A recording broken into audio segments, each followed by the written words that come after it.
Civilizaciones secretas.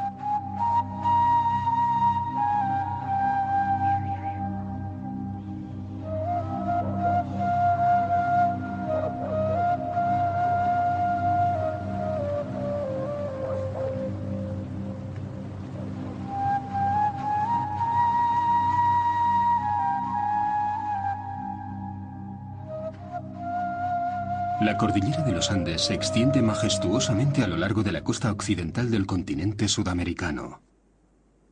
Durante más de 3000 años, estas montañas y valles fueron el hogar de civilizaciones excepcionales. Los incas fueron los últimos en dominar los Andes. Su historia empieza en el siglo XV y termina bruscamente un siglo después, con la llegada de los conquistadores españoles. En ese relativamente corto periodo construyeron un inmenso imperio. En los lugares más inaccesibles construyeron ciudades increíbles. Pero la brutal caída de su imperio borró sus restos. ¿Cómo se manejaban en un ambiente tan difícil? ¿Cómo concebían la vida y la muerte? ¿Quiénes eran sus reyes y sus dioses? ¿Qué queda de su historia?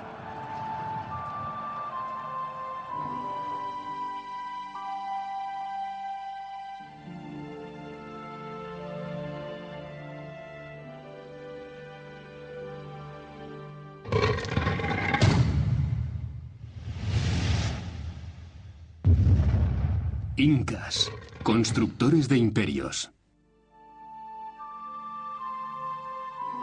Antes de que llegaran los españoles, los incas gobernaban el mayor imperio de la tierra, más grande que el imperio Ming de China, más grande que el imperio otomano y mucho más extenso que cualquier nación europea.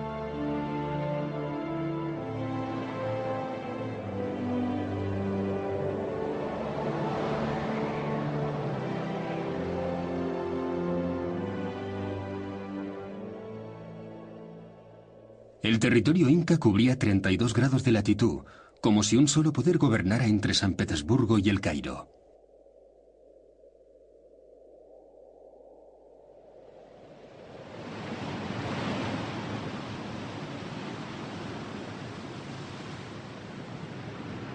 La llegada de los invasores europeos en el siglo XVI acabaría violentamente con este imperio hasta su total desaparición en pocos años. En el corazón de los Andes, a una altura de 3000 metros, se hallaba Cuzco, la capital del imperio inca. Fue totalmente destrozada por los españoles en 1534. Hoy es difícil imaginar el aspecto de Cuzco antes que fuera conquistada.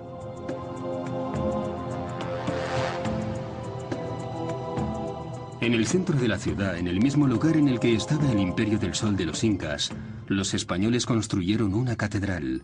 Cuzco empezó a parecer una ciudad europea.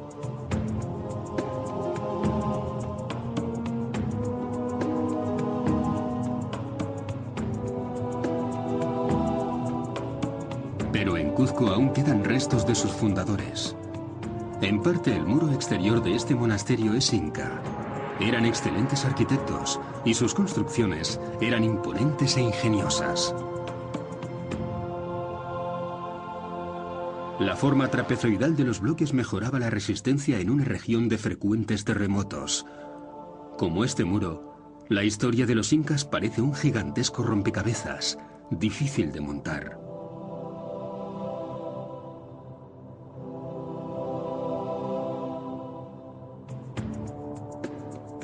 La invasión y la colonización de los españoles llevaron a la desaparición de la sociedad inca. Fue eliminada toda una civilización y quedó muy poco para poder conocer esa problemática era. A principios del siglo XX, nuevamente los exploradores fueron a la búsqueda de los incas y sus leyendas. Muchos soñaban con hallar la ciudad perdida de Vilcabamba, el último refugio de los incas. Los indios de la región de Cuzco hablaban de una misteriosa ciudad en las montañas. Guiado por esas vagas indicaciones, Hiram Bingham, un historiador norteamericano, se adentró en el bosque. Un día de verano de 1911 llegó a una cresta rocosa y bajo él vio una magnífica ciudad durmiente. Había descubierto Machu Picchu.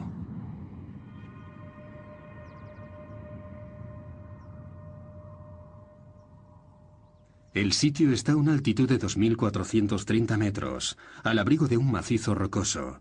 Machu Picchu es la prueba tangible de la existencia de una civilización inteligente que dominaba los Andes. A los exploradores siguieron los científicos, que intentaban descubrir los secretos de la civilización inca que ilustró la historia de todo un continente.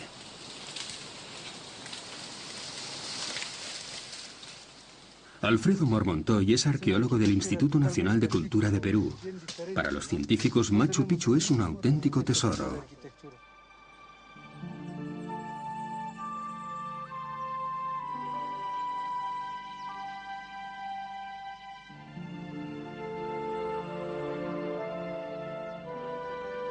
Machu Picchu no era una ciudad residencial, pero su estructura y sus edificios son típicos de la arquitectura inca. Hay una plaza de ceremonias, templos y fuentes. Los edificios están alineados a lo largo de terrazas estrechas o reunidas alrededor de un patio. La ciudad muestra en cada detalle la maestría del pueblo que la construyó.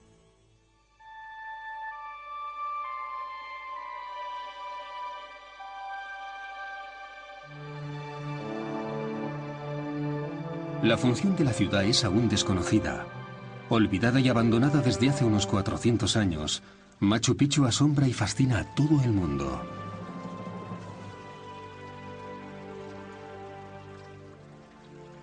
Hay algunas fuentes de información sobre la historia de los incas. La mayoría de los testimonios que tenemos proceden de los conquistadores y los misioneros españoles. Felipe Huamán Poma de Ayala, un artista inca del siglo XVI, dejó un documento precioso y original. Contiene ilustraciones y crónicas que proporcionan una amplia visión de la sociedad inca. Percatándose de que su mundo podía desaparecer como resultado de la conquista, Huamán Poma hizo un relato de su esplendor.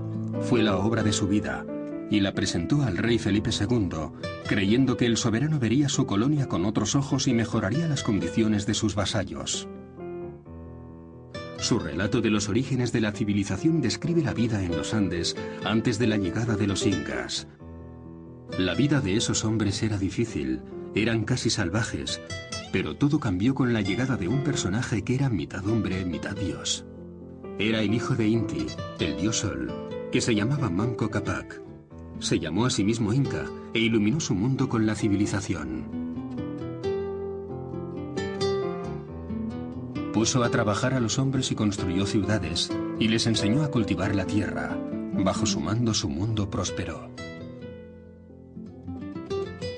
Su esposa, Mama Oclo, enseñó a las mujeres a tejer. Este era el mundo de los incas, donde el mismo nombre designaba al rey y a su pueblo.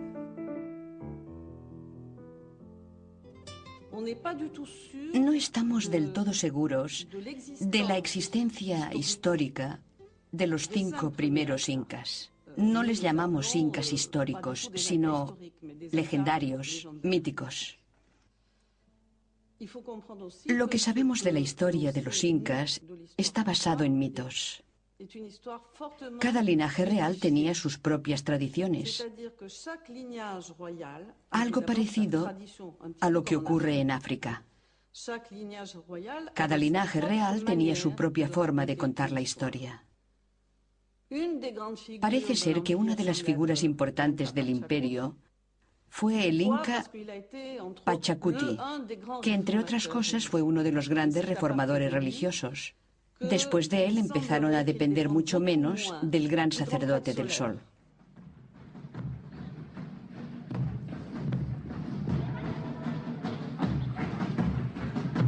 Los Andes estaban compuestos por un gigantesco mosaico de diferentes pueblos y tribus rivales que tenían conflictos regularmente. Pachacuti quería unificar los Andes y crear un imperio. Su nombre, que significa reformador del mundo, dice mucho de sus intenciones. Hoy, alrededor de Cuzco, se revive su leyenda.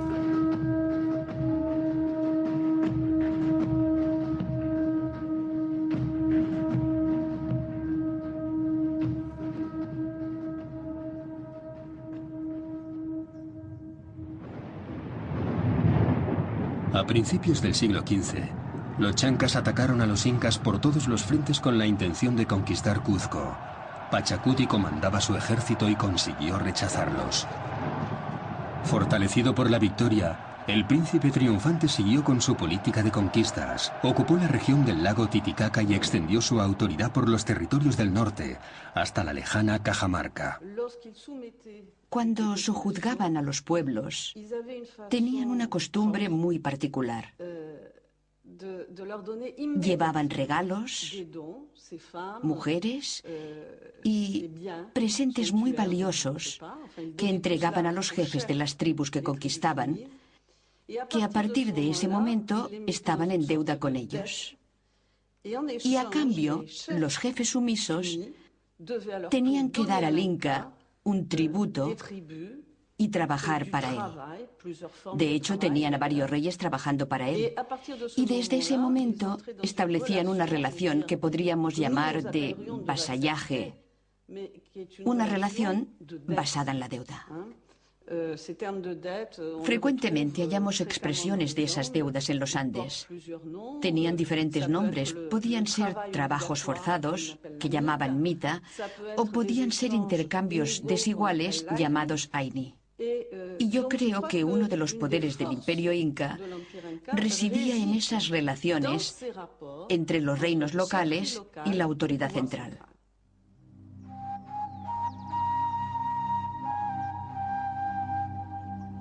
Organizar la vida a tan gran escala en una zona de tierra cruzada por las montañas más altas del mundo no era empresa fácil.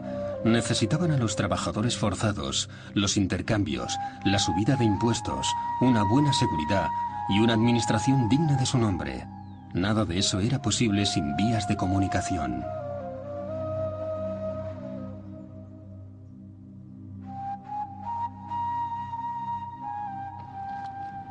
La cordillera de los Andes forma un gran macizo que contiene innumerables mesetas y profundas y abruptas gargantas. Los incas conocían la rueda, pero no la utilizaban. El relieve tan irregular no permitía el transporte rodado. Incluso hoy, muchos recorridos se hacen a pie. Pero los incas esculpieron estas montañas. Crearon para los viajeros una increíble red de senderos y caminos y construyeron puentes colgantes suspendidos entre el cielo y la tierra. Muchas de esas carreteras ya no están en uso. Equipos de arqueólogos se dirigen a explorar esta vasta red para trazar un mapa preciso y detallado. Los incas hallaron soluciones para cruzar los numerosos obstáculos naturales que había en su camino y excavaron pasajes y escaleras en la roca de las montañas y desarrollaron una amplia serie de técnicas nuevas, algunas sofisticadas y otras más sencillas. Para cruzar los ríos construyeron puentes suspendidos por sogas. Sus conocimientos todavía son válidos hoy.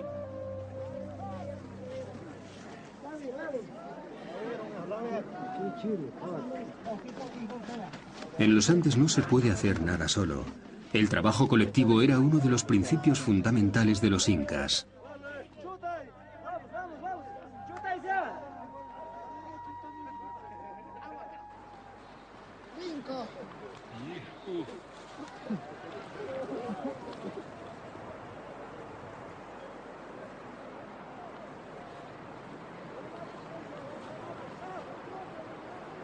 Desarrollaron su territorio con notable maestría, haciendo grandes esfuerzos para dominar un ambiente hostil.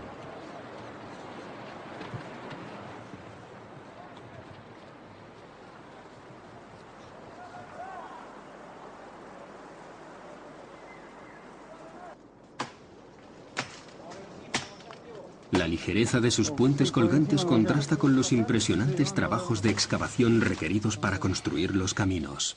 Alfredo Mormontoy y su equipo intentan encontrar un antiguo camino que cruzaba este bosque entre la capital, Cuzco y Machu Picchu. Es el camino inca que está bajando. Es un bien logrado, todo con escaleras, todo.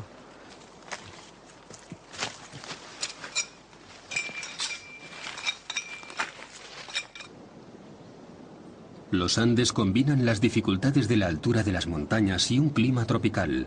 La vegetación es densa en zonas altas y las raíces que crecen entre las piedras son una verdadera pesadilla.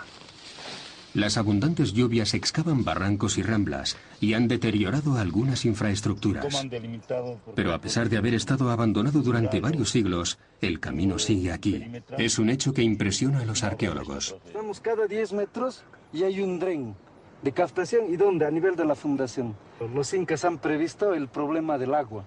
Mucha agua en Machu Picchu, entonces lo que significa, mira, lo que significa que el agua va a pasar por ahí y entonces no va a afectarse los muros. Entonces, estructuralmente está muy bien trabajado.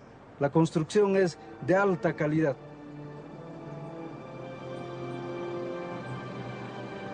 Gracias a los caminos y a los puentes, los incas construyeron una red de comunicaciones que unía las diferentes comunidades, lenguas y culturas. Esta red era uno de los principales cimientos del imperio. Los caminos eran también un elemento clave para el mantenimiento del orden. Los ejércitos podían trasladarse rápidamente para ir a sofocar una rebelión o pacificar una región sin ley.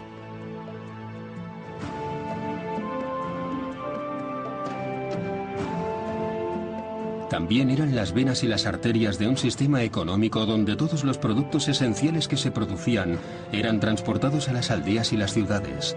Los lugares más remotos del imperio estaban comunicados con la capital por una inmensa red de 40.000 kilómetros de caminos, con 8 rutas principales.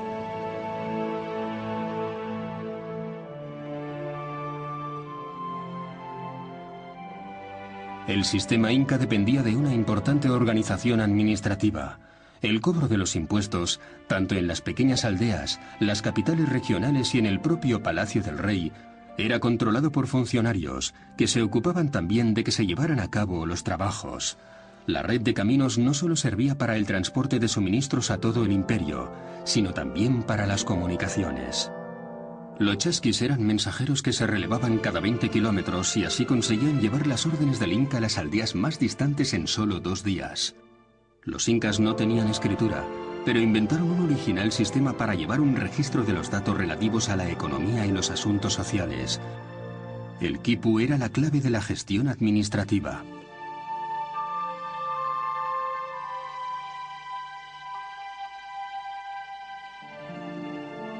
Usaban hilos, nudos y colores combinados para registrar los informes demográficos y económicos y tener mejor control sobre las diferentes comunidades.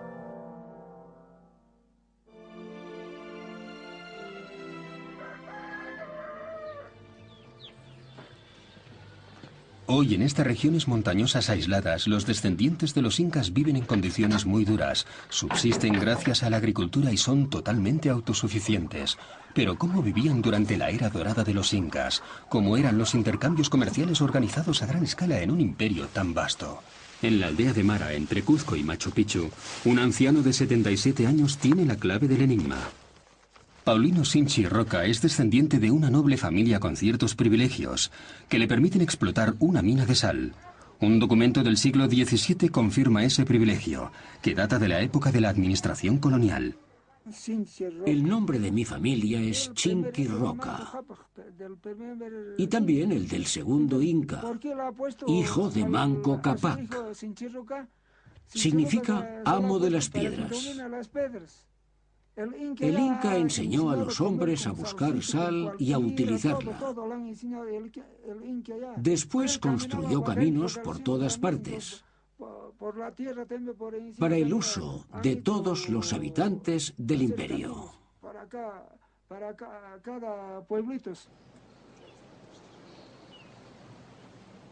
Mara es un lugar excepcional. Los incas producían sal para parte del imperio.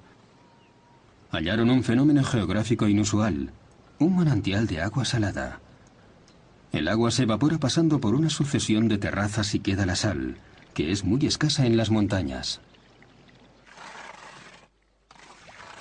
De Mara salían caminos en todas direcciones y se suministraba a varias regiones.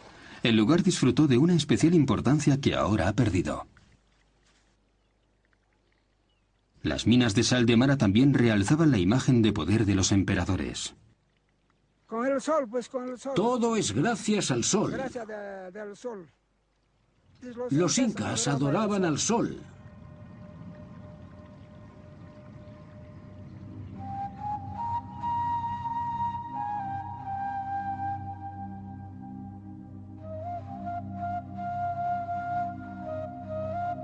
Además de Cuzco y cierto número de centros regionales administrativos, el imperio tenía algunas ciudades. La mayor parte de la gente vivía en pequeñas aldeas y trabajaban en los campos. La agricultura era el pilar de la economía inca.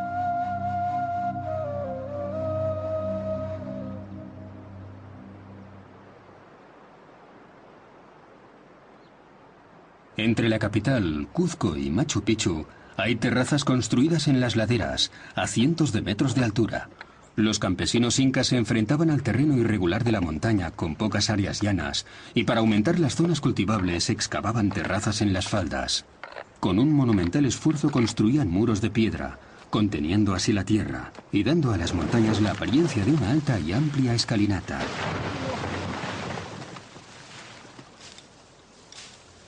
Durante sus excavaciones, Alfredo Mormontoy ha descubierto un vasto sistema de canales. Los incas eran excelentes técnicos y controlaban sus fuentes de agua y regaban sus cosechas gracias a kilómetros de canales.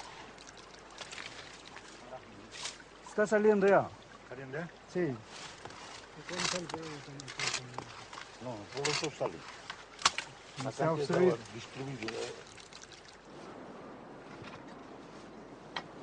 Los campesinos de los Andes siguen viviendo al ritmo de sus labores agrícolas. Algunas plantas, como el maíz, requieren un clima cálido y húmedo, pero otros, como las patatas, prosperan en las alturas. Los campesinos saben explotar las diferencias climáticas entre los valles y las cimas para cultivar especies que normalmente no se encuentran en la misma región.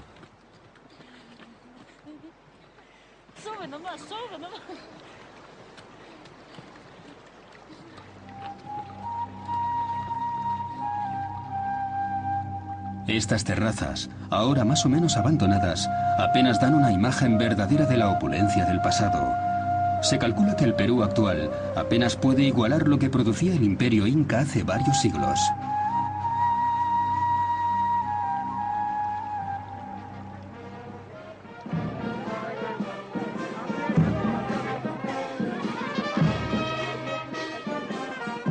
En los Andes se celebran los momentos importantes del calendario agrícola.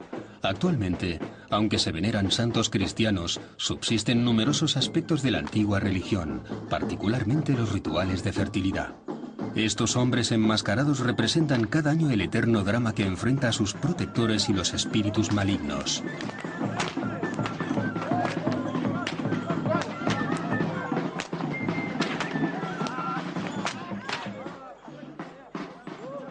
La gente de los Andes inventó la patata. Por medio de híbridos transformaron un pequeño tubérculo sin valor en más de 600 variedades de patatas.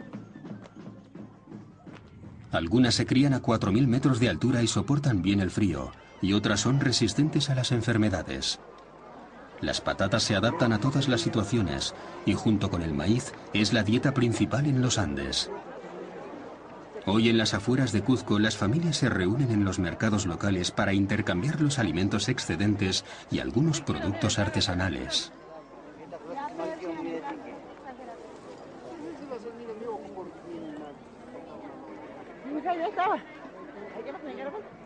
En la época del imperio también existían estos pequeños mercados, aunque la mayor parte de las permutas tenía lugar en otros lugares, en el contexto de una economía estrictamente controlada.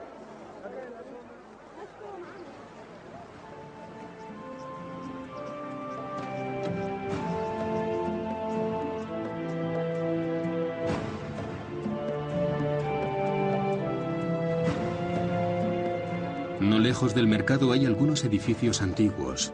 Los colcas eran almacenes del Estado. Hoy estos graneros están vacíos, pero cuando llegaron los españoles, estaban repletos de productos alimenticios y materiales usuales, de tejidos y herramientas, todo lo que una sociedad necesitaba para vivir y soportar las épocas de escasez.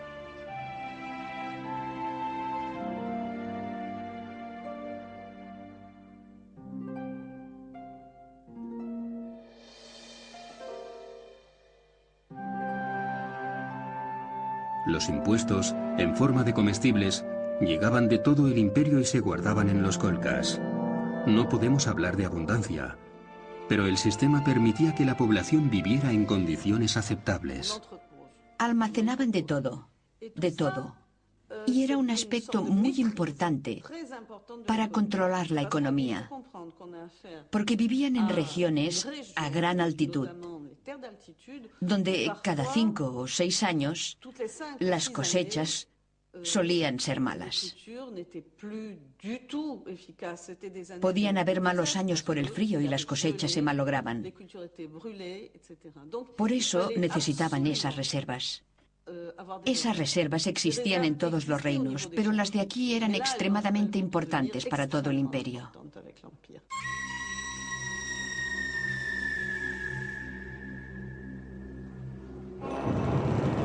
A la cabeza de este imperio altamente organizado estaba el omnipresente Inca. El dominio real se extendía desde la capital, Cuzco, a Machu Picchu, a lo largo del río Urubamba. Era el Valle Sagrado. Incluía la capital, varias ciudades, lugares sagrados y numerosas fortalezas. En este reino no vuelan los pájaros y no se mueven las hojas si no es por mi deseo. Esta frase, pronunciada por Atahualpa, el 13º Inca, resume el enorme poder que ostentaban los emperadores. Desde Pachacuti al frente del Estado siempre había un soberano con poder absoluto y derechos divinos. Era el intermediario supremo entre el mundo de los hombres y el de los dioses. Además de sus funciones políticas y económicas, también era la autoridad religiosa, la base de su poder. El propósito de Machu Picchu es todavía un misterio. Era la obra de Pachacuti y parte de su dominio privado. Había pocos habitantes, un convento de Aclas, las Vírgenes del Sol y algunos edificios culturales, lo que sugiere que Machu Picchu era un sitio sagrado dedicado a actividades religiosas y para gloria del Inca.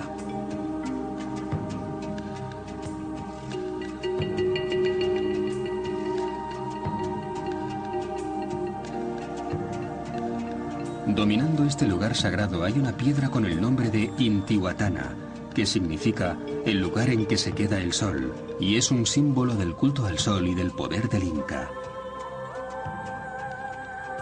Los arqueólogos están interesados en la construcción original y sus formas redondeadas. En la época inca, el aspecto del sol era muy importante. Esta edificación semicircular fue exprofesamente hecha para poder estudiar y analizar los aspectos de lo que es el solsticio de invierno y el solsticio de verano.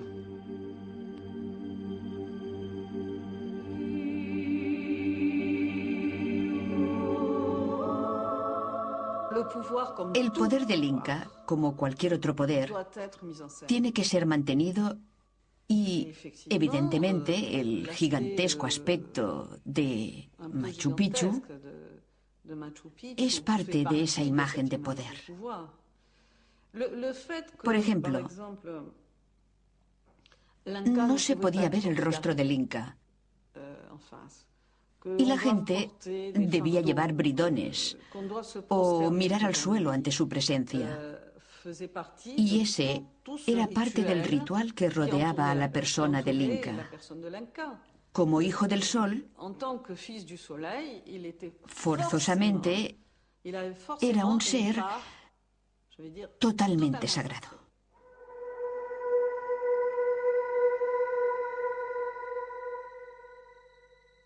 La influencia del Inca se perpetuaba después de su muerte, cuando se reunía con los dioses y se convertía en uno de ellos.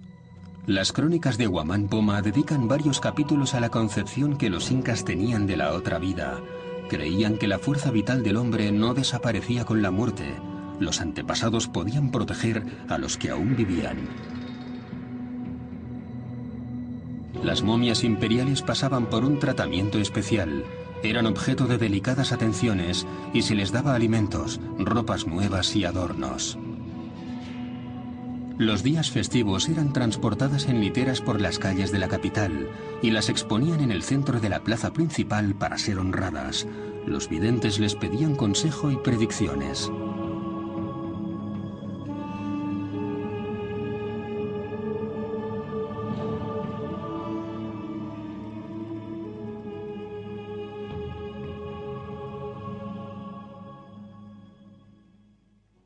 Decían, nuestros antepasados nos dan lo que tenemos. Son quienes nos dan, entre otras cosas, nuestros alimentos. Gracias a ellos podemos producir cosas, podemos cultivar maíz, patatas, etc. Además, nuestros antepasados son quienes nos dieron la vida. En esta religión hay un término muy importante, el kamai, que es la fuerza vital. Las momias de los antepasados eran llamadas kamaken y daban a los humanos vivientes el kamai, la fuerza vital. En otras palabras, dependían continuamente de los antepasados y a cambio les alimentaban, les ofrecían libaciones, etc. E incluso hoy, si van a los cementerios del altiplano en el Día de los Difuntos, verán claramente vestigios de esos rituales. Y se siguen ofreciendo libaciones a los antepasados. Se limpian las tumbas, a veces sacan las calaveras y les hablan, y dan a los muertos todo aquello que apreciaban en vida.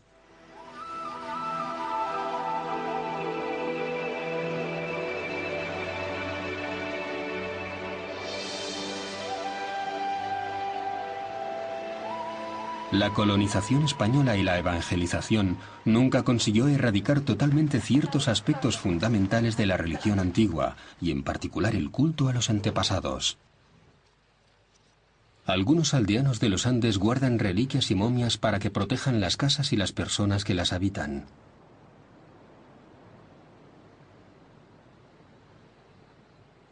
Es como una parte de la familia, como un familiar. Hay esa costumbre, ¿no?, de venerarlos, incluso le ponen su comida, le guardan una ropa, una prenda, es formas de acá de la costumbre desde antes que se ha quedado en las personas todavía, ¿no?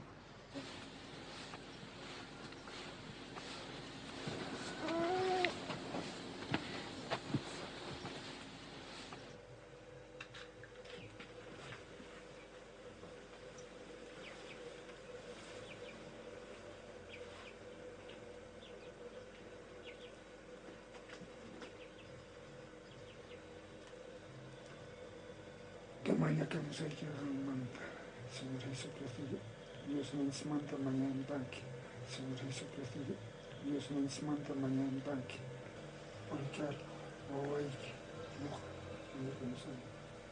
él cuando hace brindes la vela, ellos nos protegen.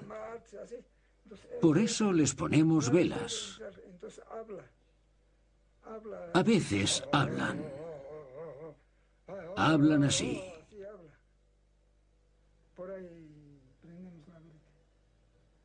Cuando están las velas encendidas, no entran ni los ladrones. Ellos vigilan, invisibles, porque sus espíritus están dentro de las calaveras.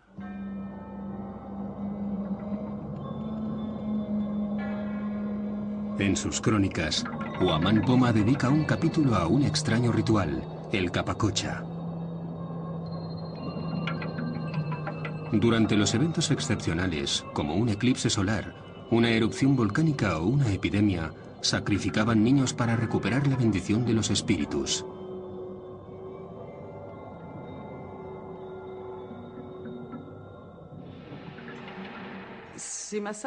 La masacre de niños, ese sacrificio de niños o de jóvenes adolescentes, también formaba parte de un ritual lógico, una política lógica necesaria en Cuzco. Generalmente, los niños que se sacrificaban, al menos en Alaico, en la región de Arequipa o del Ambato, eran escogidos entre los más hermosos de los reinos que habían conquistado. Para ellos ser hermoso era no tener marcas. Y a veces, sin duda, también eran los hijos de los jefes. Los llevaban a Cuzco. Pasaban por varios rituales, hacían sacrificios de manos, de tejidos, etc. Y luego los conducían normalmente andando, casi siempre al lugar donde serían sacrificados, sobre todo a los volcanes de la costa del Pacífico, y allí los mataban.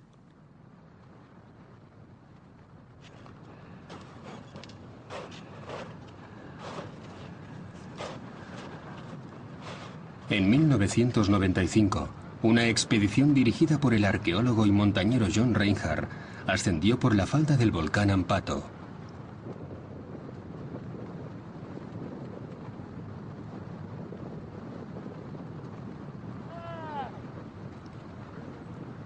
A 6.380 metros de altitud, John Reinhardt y su guía, Miguel Zárate, descubrieron un fardo dentro de una cavidad. Sorprendentemente contenía el cuerpo momificado de una niña a quien llamaron Juanita, la Virgen del Hielo.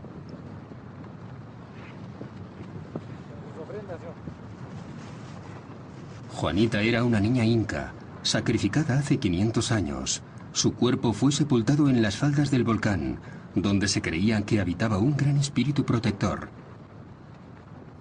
En la cavidad se encontró otro cuerpo momificado y una variedad de objetos rituales que han permitido conocer más detalles de estas prácticas.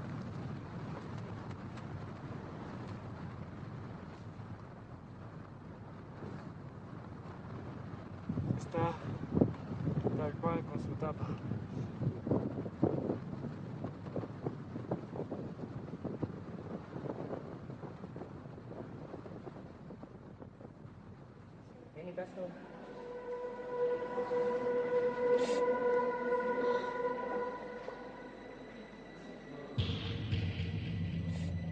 Por el extraordinario estado de su conservación se pudo estudiar el cabello y la piel de Juanita, e incluso los alimentos hallados en su estómago. La autopsia reveló que la niña tenía 14 años, estaba bien alimentada y en perfecto estado de salud. La mataron de un fuerte golpe en la cabeza. El niño, más joven, tenía quemaduras en la cara, producidas por un rayo.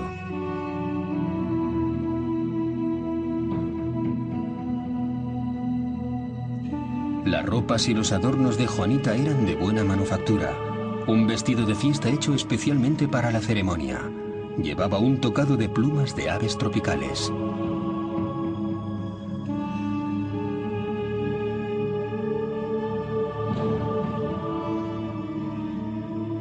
La capa de dibujos geométricos llevaba la marca de un telar de Cuzco. Los numerosos objetos procedentes de todos los rincones del imperio indicaban que fue un evento muy importante.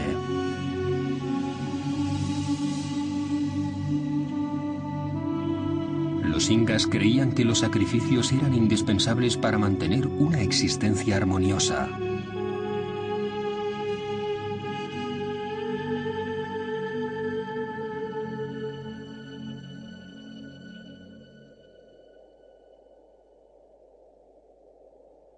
Las momias y el culto a los muertos jugaba un papel aún más sorprendente en la conquista de nuevos territorios. Durante el siglo XV, el imperio inca estaba en plena expansión. Por el norte llegó casi hasta la Amazonia. Estamos en los alrededores de Chachapoyas. Esta región albergó una civilización preincaica y durante varios años fue escenario de intensas luchas.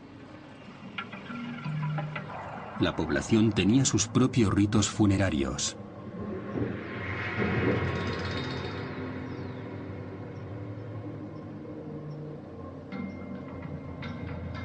Los chachapoyas son conocidos por sus tumbas en los acantilados, los famosos purumachus.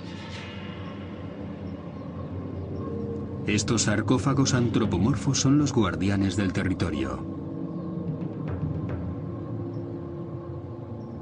Observan el horizonte desde los acantilados y los techos de las habitaciones.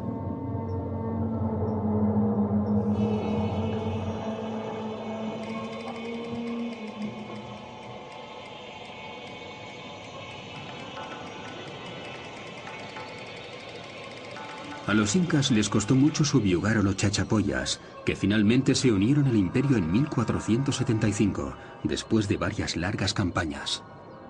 Durante la guerra, Las tumbas de los antepasados tuvieron un papel importante. Los chachapoyas creían que los espíritus luchaban a su lado para defender su territorio. Para minar la moral de su enemigo, los incas violaron las sepulturas.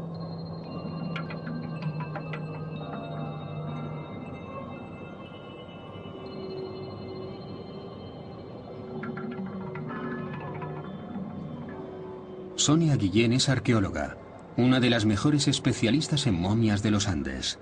Junto a su equipo, ha excavado las cuevas funerarias de los chachapoyas. Hace poco ha descubierto los restos de una momia cuyo esqueleto está en posición fetal. La momia es de un hombre que tenía unos 40 años cuando murió. Sus orejas perforadas y el lóbulo distendido indican que era un orejón, que significa orejas grandes.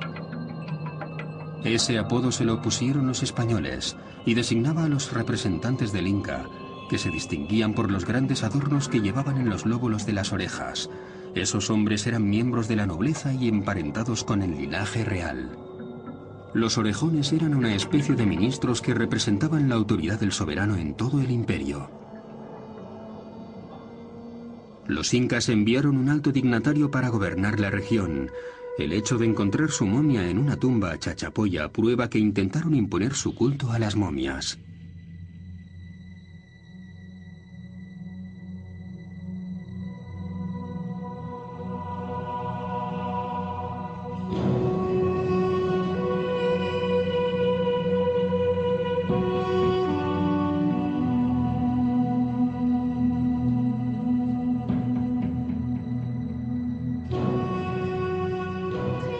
Entonces creo que es parte del concepto de cómo funciona la sociedad inca que es necesario que algunos individuos sean momificados. Lo que podríamos decir es una conquista espiritual.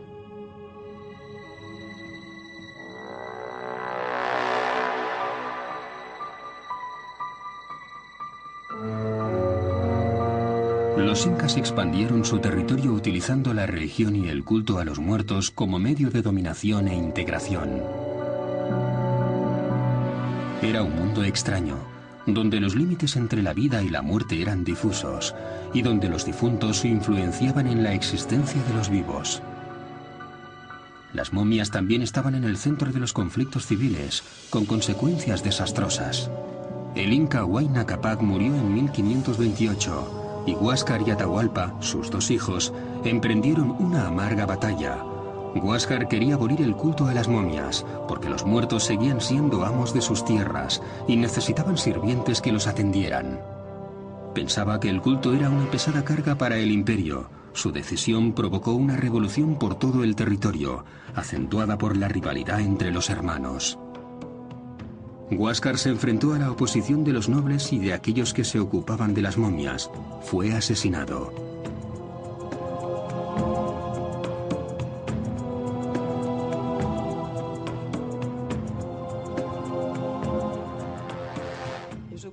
Creo que es muy importante porque explica muchas cosas y sobre todo un aspecto de la caída del imperio, que no solo fue debida a la superioridad de las armas de los españoles, no fue la única razón, sino el resultado de luchas internas que también explican esa caída.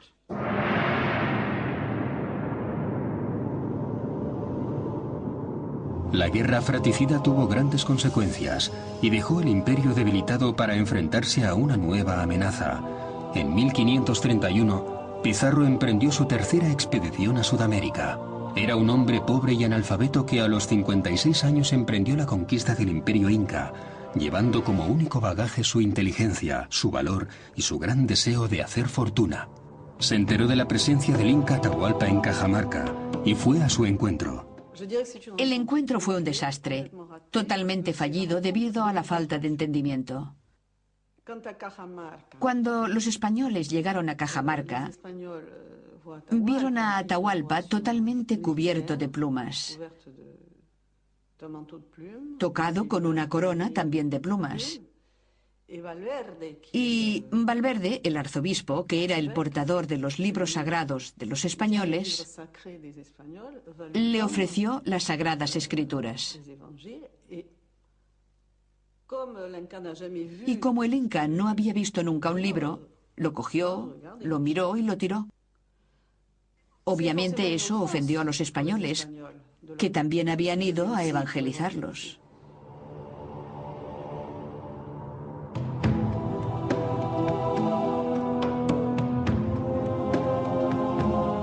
El malentendido fue una buena excusa para los españoles, que masacraron a gran número de los aristócratas presentes.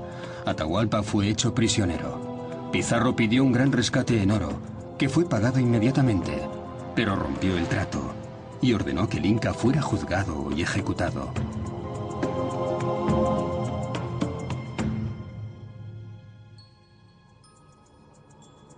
Ante un imperio dividido y sin rey, Pizarro superó la resistencia de los incas.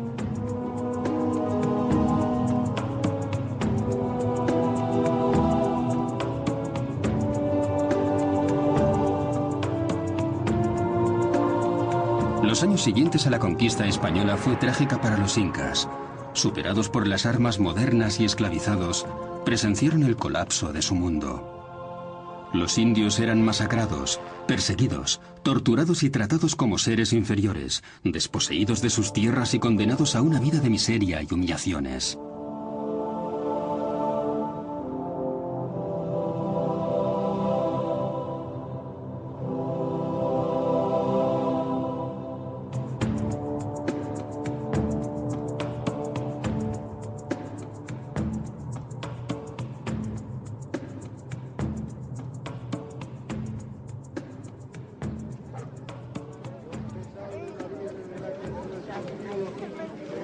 A principios del siglo XIX, los Andes se liberaron finalmente de la opresión de los españoles, dando lugar al nacimiento de varios estados independientes, incluyendo Bolivia y Perú, que heredaron una parte importante del antiguo imperio inca.